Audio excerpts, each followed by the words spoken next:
नमस्कार।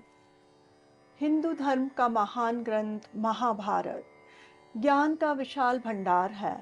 इस ज्ञान के भंडार को हम महाभारत का महापर्व नामक श्रृंखला के रूप में पिरोकर आपके समक्ष लाए हैं। सीखने, समझने और जीवन को उचित दिशा में ले जाने के लिए इस ज्ञान गंगा की रचना की गई है। इस प्रयास में आपका स्वागत करते हुए मुझे हार्दिक प्रसन्नता हो रही है। इसमें मैं योगिता पंत, मार्गदर्शक, गुरु एवं हिंदू विचारक अनिल चावला जी के सम्मुख कुछ जिज्ञासाएं प्रकट करूंगी और वे समाधान करेंगे।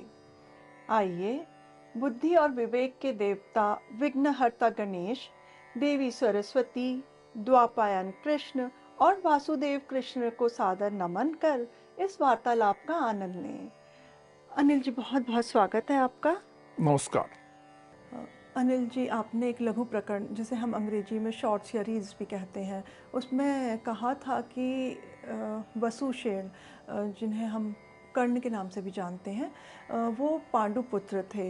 हमारे एक श्रोता ने प्रश्न किया है कि वे पांडुपुत्र किस प्रकार से थे। ये श्रोता का प्रश्न जो है आज के संदर्भों में, आज जो हमारी मानसिकता बन गई है जी उसी के अनुरूप है।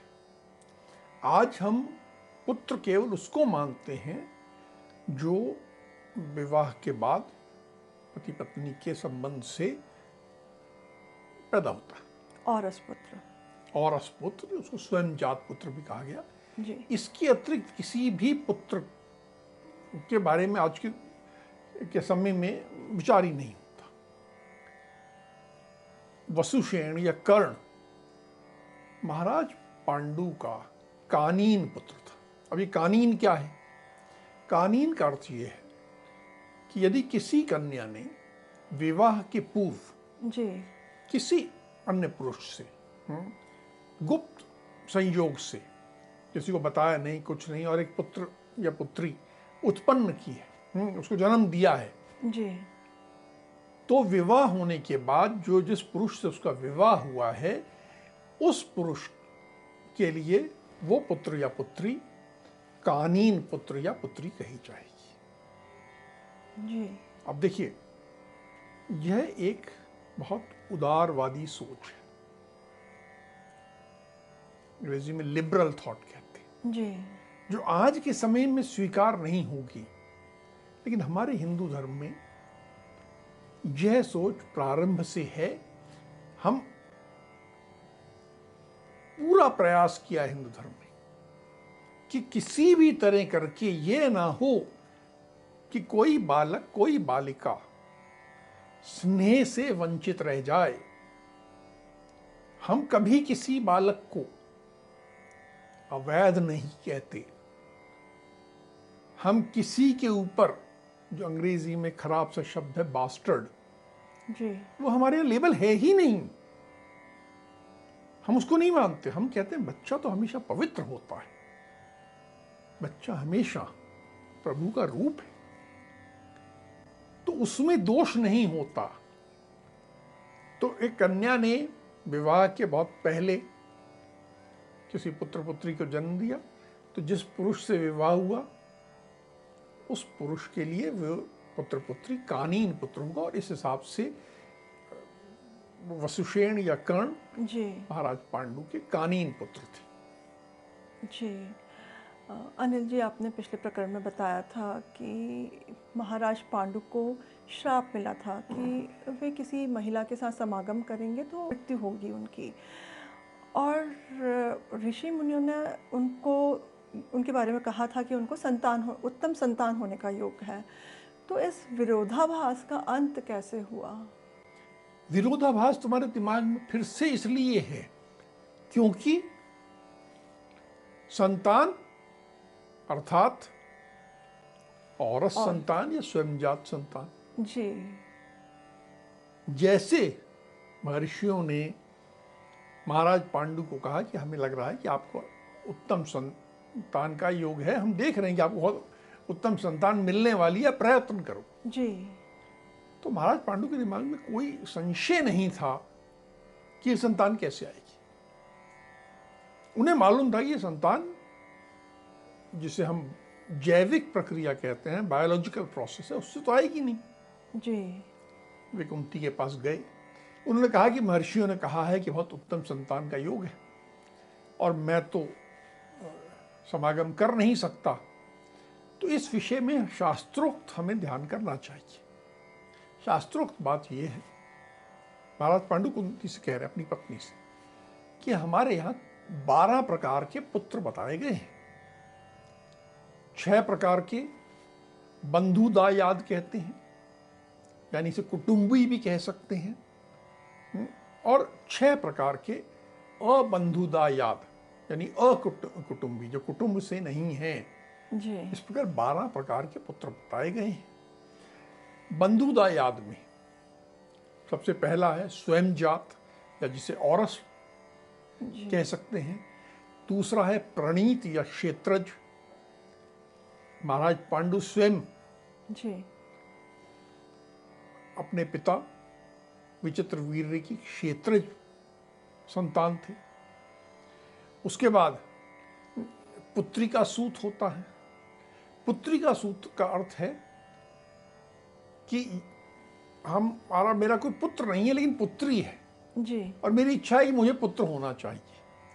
तो जब मैंने पुत्री का विवाह किया, तो जिससे विवाह किया उसको कहा कि भाई देखो, इसका पहला जो पुत्र होगा जी। वो तुम हमें दे दोगे। तो यानी पुत्रिका का बेटा जी। वो हमारा बेटा हो गया। ये एक हो गया। उसके बाद एक है पौनर्भव, फिर है कानीन। जी। कानीन का मैंने अभी उल्लेख किया। जी। जी। और एक है बहन का पुत्र भी मेरे पुत्र के समान ही है और उसको मैं पुत्र मान लूं। ये 6 प्रकार के तो बंधुदायाद हो गए, और 6 प्रकार के अबंधुदायाद पुत्र बताए गए हैं, जिसमें है दत्त, यानी कोई माता पिता आके मुझे दे देते हैं। जी। क्रीत, यानी मैं खरीद लेता हूँ, किसी माता पिता के पास जाता हूँ, उनको धन देता हूँ और ले आता हूँ। कृत्रिम, यानी माता पिता में किसी ने दिया नहीं है, जी। जी। लेकिन मुझे कोई पसंद आ गया, हो सकता है कोई युवक हो, युवती हो, और मैंने उसे अपना घोषित कर दिया कि आज से ये मेरा पुत्र या पुत्री है। जी। फिर एक है जो कि आज के युग में बड़ा आश्चर्यचकित लोगों को करेगा, वो है सहोड़।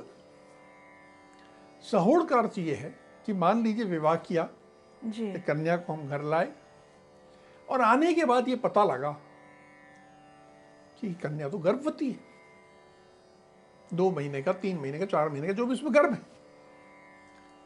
तो जिस पुरुष से विवाह हुआ है, जी। वह पुरुष उस बालक बालिका का पिता होगा। जैविक रूप से किससे संयोग से वह शिशु आया, यह प्रश्न नहीं है, लेकिन जिससे विवाह हो गया, जी। उस पुरुष का वो सहोड़ पुत्र या पुत्री हो गया। उसी तरह जाति रेता है, हीन योनि है, इस तरह 6 बताए। ये सारी बात महाराज पांडु ने कुंती से कही जी। और बोला देखो, हमारे यहाँ इस प्रकार है व्यवस्था। अब मैं तुमसे स्वयं जात या औरस पुत्र तो प्राप्त नहीं कर सकता, जी। तो अब तरीका एक ही है कि तुम अलग ढंग से प्राप्त करो। हमारे यहाँ जो व्यवस्था है कि कोई मनुष्य उसके वीर्य का कोई उपयोग नहीं हुआ, लेकिन उसकी स्त्री किसी श्रेष्ठ पुरुष से संबंध बनाकर उस पुरुष को श्रेष्ठ पुत्र दे सकती है। बहुत लोग ऐसे हैं जो ऐसे श्रेष्ठ पुत्र प्राप्त करके धर्म का फल भोग रहे हैं, उनको धर्म का पूरा फल मिलता है। तो इस प्रकार मेरा तुमसे आग्रह है जी। कि तुम किसी अच्छे पुरुष से, जो या तो मेरे सदृश हो, मेरे जैसा हो, जी। या बेहतर तो यह कि मुझसे भी अच्छा हो, उसके साथ संबंध बनाओ और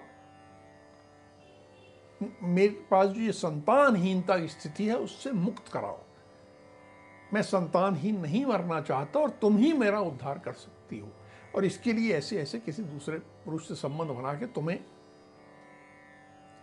मुझे संतान देनी है। जी, ये पति की इस प्रकार बात सुनने के बाद फिर कुंती ने क्या कहा? देखो, किसी भी स्त्री के लिए, चाहे उसका पति कह रहा है कि तुम किसी दूसरे पुरुष के साथ संबंध बनाओ, ये बात बहुत सहज तो नहीं हो सकती। जी।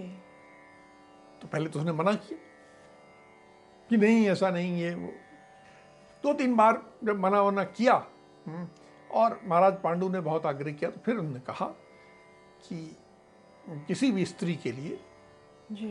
यदि पति कोई बात कहे जो धर्मानुकूल है, जी। और स्त्री बार बार उसको मना करती रहे, पति बार बार आग्रह करे, ये धर्म के अनुरूप नहीं है। आप जो बात कह रहे हो धर्मानुकूल है, और मुझे मेरा कर्तव्य है कि मैं उसे मान लूँ। जी। तो मैं आपकी बात मानूंगी, पर आप मेरी स्थिति सुन लो, मेरी बात भी सुन लो। जी। हाँ भाई, बताओ क्या बात है। कुंती से कहा, बताइए जी। ये सुंदरी, अब क्या कह रही। तो इसने फिर बताया, कुंती ने महाराज पांडु को, कि मैं जब अपने पिता कुंती भोज के घर में थी, जी। तो ऐसे ऐसे एक ब्राह्मण आए थे, बड़े उग्र स्वभाव के थे, सब लोग उनसे डरते थे, पर मैंने उनकी बहुत सेवा की। तो उन्होंने मुझे एक विद्या दी है जी। कि मैं इससे किसी भी देवता का आह्वान कर सकती हूँ, जी। और वो जब जो देवता आएंगे वे मुझे पुत्र प्रदान करके जाएंगे। जी। ऐसे करके ये मेरे पास विद्या है। जी। तो यदि आप आज्ञा देंगे जी। तो मैं किसी एक देव का आह्वान कर लूंगी और उनसे पुत्र प्राप्ति करूंगी। जी। कुंती की ये बातें सुनने के बाद फिर महाराज पांडु ने किस देवता का आह्वान करने को कहा? पहले तो महाराज पांडु बहुत प्रसन्न हो गए कि देखो समस्या कितना अच्छा हल निकल आया। जी। जो मन में शंका थी, कैसे पुरुष ढूंढेंगे, कौन पुरुष होगा, कैसा होगा, एक बड़ी शंका की बात है। जी। मैं अपनी पत्नी को उस पुरुष को सौंपूंगा, जी। तो बहुत सारे विचार आते हैं मन में, शंकाएं आती हैं, बहुत से संकोच होता है, आप किससे जाके बात करो। जी। और ये तो बड़ा आसान सा निकल गया जी। हल अब आसान आ गया। तो महाराज पांडु ने सबसे पहले तो कहा, मैं उन ब्राह्मण देवता को प्रणाम करता हूं। जी। ये तो बहुत अच्छी बात बता दी तुमने। अब इसमें विलंब मत करो, कोई विलंब नहीं होना चाहिए। जी। तुम आज ही प्रयास करो, और सबसे पहले तुम धर्मदेव का आह्वान करो। देखिए, महाराज पांडु बहुत विद्वान, जी। और पहले चाहे वो भोग में, विलास में डूबे थे, पर अभी काफी समय से ऋषियों के साथ थे। जी। बहुत उनमें ऋषियों से उन्होंने बहुत कुछ सीखा था, गुण आ गए थे।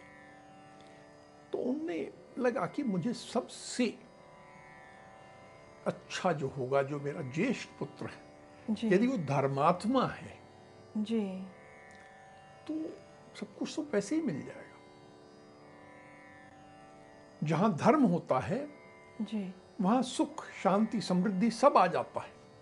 अब धर्म का अर्थ जो है कोई पूजा पाठ नहीं है, जी। सुबह उठ के भजन गाना नहीं है। जी। धर्म का अर्थ है अपने दायित्वों का पालन करना, हर प्रकार से जो जो संबंध है उनका निर्वहन करना, जी। और एक उचित मार्ग पर चलना, इस प्रकार से। तो उनका धर्म से उत्पन्न जो पुत्र होगा जी। वह महाधर्मात्मा होगा। हमारे कुरु वंशियों में सबसे अधिक धर्मात्मा होगा। उसका कभी मन अधर्म में लगेगा ही नहीं। जी। और जब अधर्म में मन नहीं लगेगा तो हमारे कुल में सब प्रकार की समृद्धि, सुख, शांति आएगी। जी। इसलिए हे देवी सुंदरी कुंती, तुम इसमें विलंब मत करो, और तत्काल जी। धर्मदेव का आह्वान करो, उनसे एक पुत्र प्राप्त करो। जी, तो क्या फिर कुंती ने धर्मदेव का आह्वान किया? हाँ, कुंती ने धर्मदेव का आह्वान किया। हम जरा काल को समझ लें, समय को समझ लें, जी, ये बाकी जो कथा है उससे जोड़ने में आसानी। जिस दिन महारानी कुंती ने धर्मदेव का आह्वान किया, जी, उस समय गांधारी यानी धृतराष्ट्र की पत्नी, जी, उसको गर्भवती हुए 1 वर्ष बीत चुका था। ठीक है, जी, अर्थात अगर समय से को हो जाता, प्रसव हो जाता, जी, तो जो भी पुत्र पैदा होता वो जो पहला पुत्र है कुंती का, उससे ज्येष्ठ होता। जी, ठीक है, जी, लेकिन गांधारी का जो काल था, गर्भ धारण काल, जी, वो बहुत बड़ा था, बहुत बड़ा था। उसकी कथा हम बाद में सुनेंगे। जी, पर हम वापस आ जाएं, जी, अभी तो कुंती की बात कर रहे हैं। जी, जी, तो महारानी कुंती ने धर्मदेव का आह्वान किया। धर्मदेव बड़े तेजस्वी रथ पे, जैसे बिल्कुल सूर्य की तरह चमकते हुए रथ पर सवार होकर आए और बड़े विनोदपूर्वक, हास्यपूर्वक उन्होंने कहा, हे कुंती, तुमने मुझे बुलाया है, कहो मैं तुम्हें क्या दूं। जी, कुंती ने, क्योंकि उनका जो हाव भाव था बड़ा हास्यपूर्व था, तो ये बड़ी सहज हो गई और कहा कि मुझे पुत्र दीजिए। तो उनका तथास्तु, ऐसा ही होगा। फिर धर्मदेव ने और कुंती ने समागम किया और उसके बाद जैसा समय होता है गर्भधारण का, उसके बाद कुंती को एक पुत्र हुआ।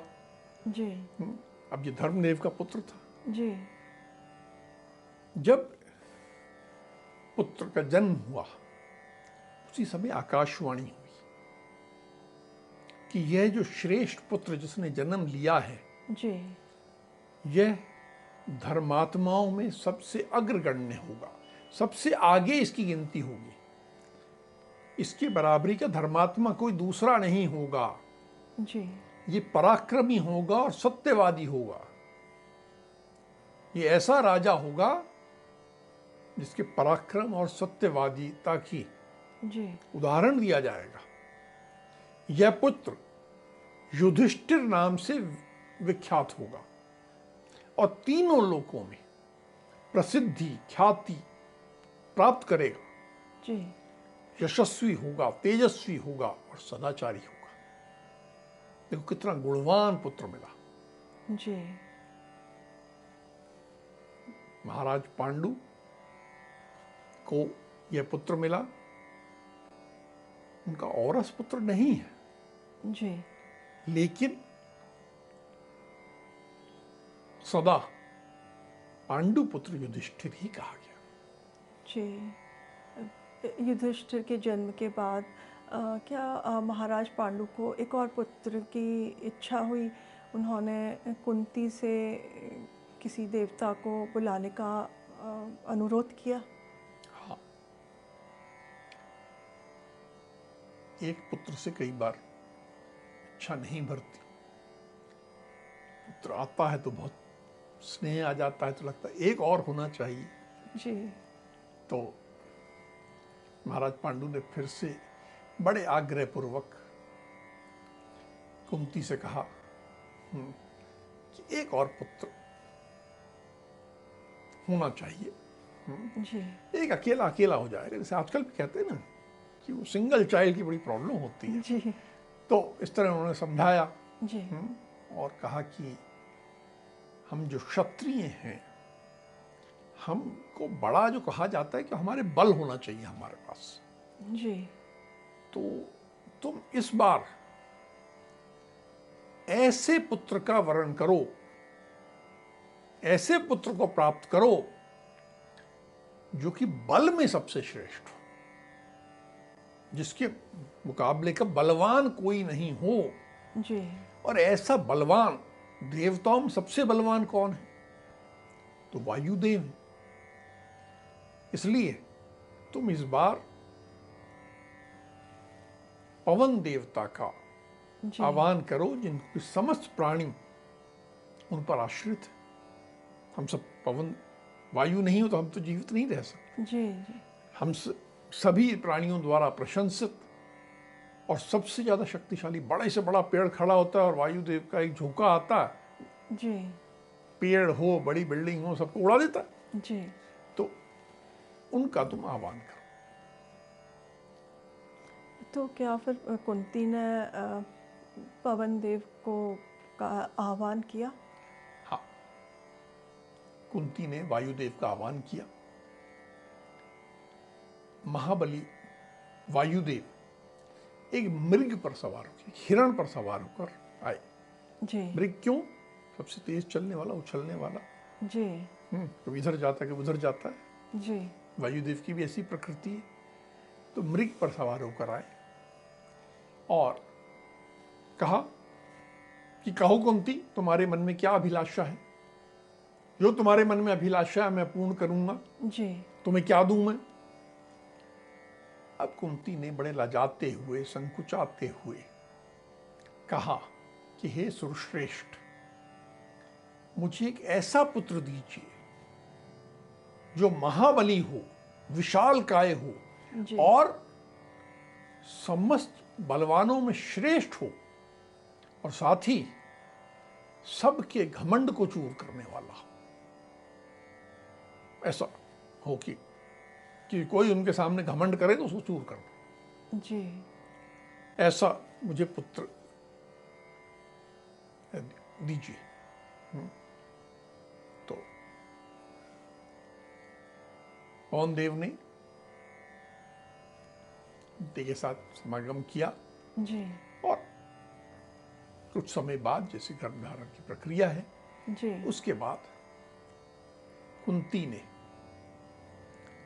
भीम को जन्म दिया। अब एक खास बात ये, जी। मैं तुम्हें बताया कि जब धर्मदेव का आह्वान किया था, जी। उस समय गांधारी का जो गर्भ था 1 वर्ष से गर्भवती थी। जी। उसके बाद समय लगा और युधिष्ठिर का जन्म हुआ।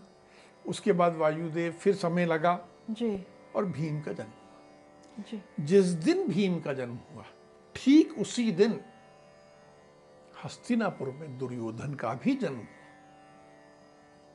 अर्थात दोनों जी। का जन्म एक दिन का है। युधिष्ठिर जी। दुर्योधन से बड़े हो गए, जी। लगभग कुछ नहीं तो एक साल या 9 महीने कुछ बड़े हुए, हमें ठीक नहीं मालूम, लगभग साल भर बड़े होंगे। जी। और भीम और दुर्योधन बिल्कुल बराबरी है, न एक दिन बड़े न एक दिन छोटे, बिल्कुल बराबरी है। ऐसा हो। जी। अनिल जी, महाबली भीम के बारे में तो ये सुना है कि वो जन्म से ही बहुत शक्तिशाली थे, और उनके जन्म के बाद कुछ विशेष घटना घटी। एक पहली घटना तो ये थी कि जब जन्म हुआ, जी। उस समय आकाशवाणी फिर हुई और आकाशवाणी ने कहा जी। कि यह कुमार जिसका जन्म हुआ है, ये बलवानों में जी। सबसे श्रेष्ठ है, कि अर्थात सबसे अधिक बलवान होगा। जी। प्रसव के 10 दिन बाद जी। कुंती स्नान के लिए जी। अपनी कुटिया से निकली और कुटिया से निकल के जी। वो एक सरोवर पे जा रही थी स्नान करने। कि अब भाई प्रसव के बाद स्नान करेंगी, उसके बाद स्नान के बाद देवताओं का पूजन करेंगी, ऐसा विचार था। और वो पहाड़ी क्षेत्र था। जी एक पहाड़ के ऊपर से एक बड़ी शिला के बीच से होते हुए सरोवर पे गई। सरोवर से जब वापस आई तो उस शिला पे वो बैठी। अब जब शिला पे बैठी थी, जी इतने में एक बाघ की तरफ दौड़ा जी कि कुंती उस बालक को खा ले, मार ले। जी पांडु साथ में थे।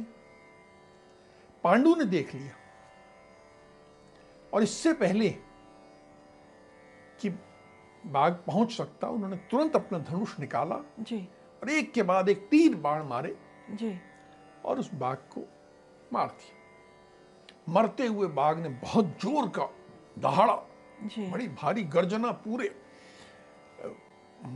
जो पहाड़ी क्षेत्र था उसमें गूंजने लगी। जी तब ऐसा भयंकर माहौल बन गया। अब ये सब जो घबराहट का एक माहौल बना जी कि बाघ आक्रमण कर रहा है और वो बाघ गर्जना हो रही है, उसके बीच में अचानक कुंती घबरा गई और जी उछल पड़ी। जी और उछली तो भूल गई कि मेरे गोद में एक बच्चा है। वो भूल गई जी कि मेरे गोद में एक बच्चा है और बच्चे को संभालना है मुझे। जी डर के मारे बाघ देख के डर जाती जी जी और दहाड़ और ये, और जो उनके हाथ का 10 दिन का बच्चा था वो उस शिला के ऊपर गिर गया।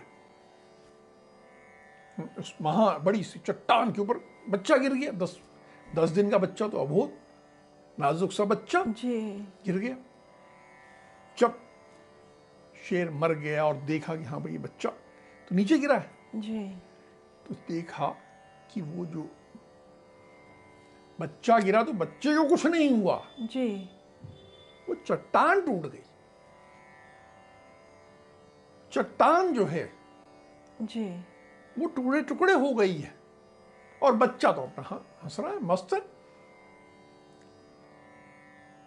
तो भीम जब 10 दिन का था तो इतना शक्तिशाली था। जी साधारण बच्चा होता तो शायद बचना मुश्किल था, जी लेकिन यहां पर तो उस चट्टान नहीं बच पाई। तो भीम इतना शक्तिशाली, महाशक्तिशाली था।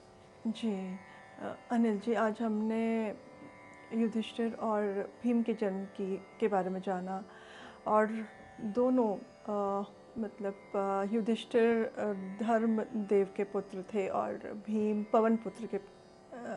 पवन देवता के पुत्र थे, और पर दोनों ही महाराज पांडु के पुत्र कहलाए। अब आगे महाराज पांडु कुंती से किन देवताओं का आह्वान करने के लिए कहते हैं, वो हम अगले प्रकरण में आपसे जानेंगे। आज की चर्चा को हम यही विराम देते हैं। अगली कड़ी में महाभारत के महापर्व से जुड़े कुछ मार्गदर्शक प्रसंगों के साथ हम दोनों फिर उपस्थित होंगे।